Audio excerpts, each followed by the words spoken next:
একটু একটু করে গরম তো পড়তে শুরু করে দিয়েছে। আর আজ আমি গরমের দুপুরে খাওয়ার মতো পারফেক্ট একটা নামমাত্র তেল মশলায় হালকা পাতলা মাছের ঝোলের রেসিপি শেয়ার করছি, যেটা গরম গরম ভাতের সাথে খেতে কিন্তু অসাধারণ লাগবে।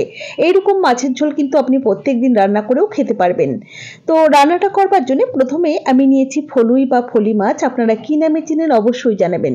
তো মাঝারি সাইজের মাছ নিয়েছি আমি, মাছগুলোকে আর কাটিনি, এরকম গোটা গোটায় রেখেছি। তো মাছে নুন আর হলুদ গুঁড়ো মাখিয়ে নিচ্ছি।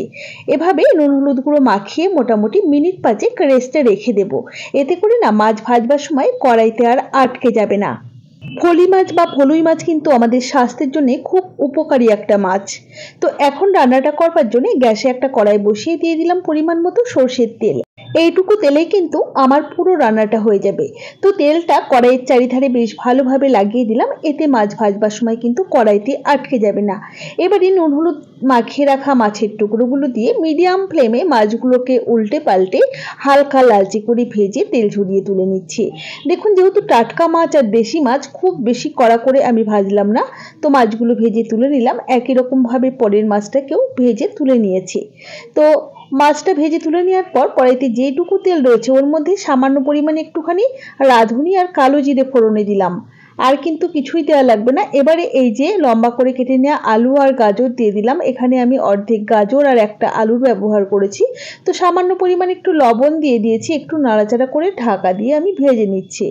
দেখুন, ঢাকা দিয়ে আমি আলু আর গাজরটাকে ভেজে নিয়েছি। এবারে এর মধ্যে না ঝালের জন্য কাঁচা লঙ্কা বাটা দিয়ে দিলাম। আপনারা যেমন ঝাল খাবেন তেমনই দেবেন। আর দেখুন, খুব সামান্য একটুখানি জিরে গুঁড়ো আর অল্প পরিমাণ হলুদ গুঁড়ো আর এই যে লম্বা করে কেটে নেওয়া বেগুন দিয়ে দিলাম। বেগুনগুলো আমি আলাদা করে ভাজিনি, ভাজতে গেলে অনেকটা তেল লেগে যাবে। আর এই যে নতুন নতুন সজনের ডাঁটাগুলোকেও আমি কেটে দিয়ে দিলাম। যেহেতু নতুন সজনের ডাঁটা, এগুলোর খোসা ছাড়াবার প্রয়োজন নেই, একেবারে কচি। তো খুব ভালোভাবে নাড়াচাড়া করে নিলাম আর এরই মাঝে আমি দিয়ে দিলাম স্বাদ মতো লবণ। পুরো রান্নাতে যতটা লবণের প্রয়োজন একবারে দিয়ে দিয়েছি, সামান্য একটু জলও যোগ করে দিয়েছি। নাড়াচাড়া করে মিশিয়ে নিয়ে ঢাকা দিয়ে এই যে কষিয়ে নিচ্ছি। দেখুন, 4 থেকে 5 মিনিট কষিয়ে নিয়েছি কম আঁচে।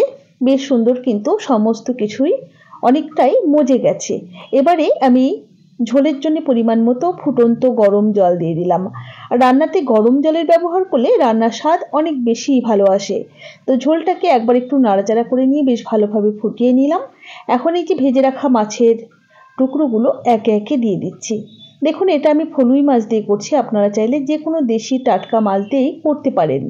তো দেখুন, মাছগুলো দিয়ে একটুখানি হালকা হাতে নাড়াচাড়া করে নিলাম আর সামান্য কয়েক দানা চিনি দিয়ে দিলাম। এতে কিন্তু রান্নাতে মিষ্টি হয়ে যাবে না, স্বাদের ব্যালেন্সটা একদমই ঠিকঠাক থাকবে। তো ঢাকা দিয়ে মোটামুটি 6 থেকে 7 মিনিট কম আঁচে রান্না করে নিয়েছি। দেখুন, ঝোলটা দেখতে কিন্তু ভারী সুন্দর হয়েছে, একদমই হালকা পাতলা। আর আলু, ডাঁটা, গাজর, বেগুন সমস্ত কিছু খুব সুন্দর সুসেদ্ধ হয়ে গেছে।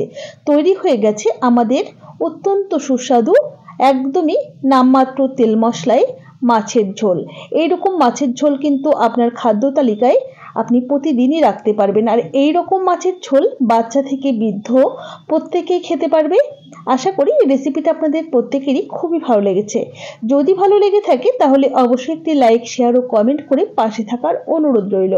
তাহলে আজ এই পর্যন্তই। সকলে ভালো থাকবেন, সুস্থ থাকবেন। হাজির হয়ে যাব নতুন কোনো রেসিপি নিয়ে। ধন্যবাদ।